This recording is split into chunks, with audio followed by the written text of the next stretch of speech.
first aid that we need to provide for a choking infant, all the way up to CPR. So an infant, so we'll cover training points, and then I'll go over an actual scenario where we don't pause anything and just run all the way through it. So step one, or consideration number one, is infant. What is an infant? So that's someone from the ages of 1 month to 12 months of age.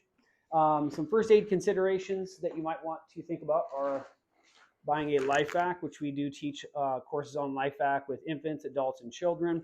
I will be doing videos on this later on.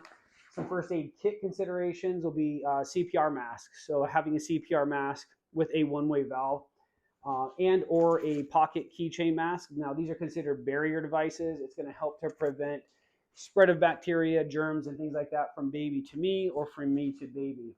A third consideration when it comes to airways, if you don't have a barrier device or a pocket keychain mask or a CPR mask, is just straight mouth to mouth.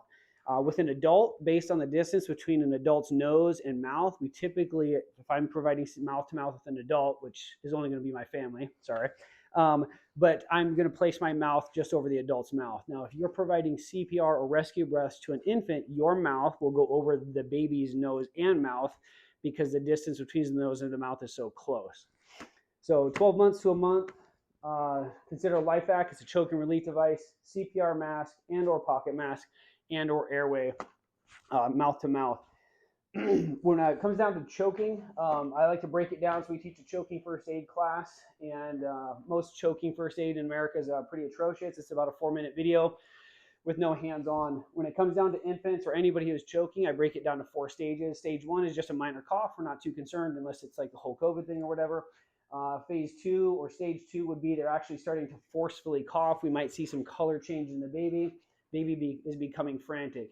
In stages 1 and 2, baby is still moving air and just coughing. When the baby is coughing during stage 1 and 2 of choking, we do not want to pat the baby on the back, and we don't want to stick our finger into their mouth because the baby's still moving air. If I pat the baby on the back or try to reach into the mouth, I might actually lodge the object deeper into the throat and actually push them into a full-on choking scenario or situation.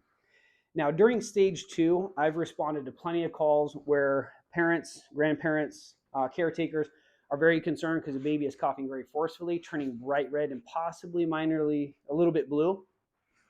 I don't fault anybody for dialing 911 in that situation because it isn't too long before somebody goes from a severe, or an infant could go from severe coughing into a full-on choking situation. So I've responded to those calls. I wouldn't fault you for calling 911 at this point. But phase 1, stage 1, phase 2, stage 2, they are still moving air in and out. Do not pat on the back. Don't sweep into the mouth. If you are concerned, call 911. If we get to stage 3, that's where the baby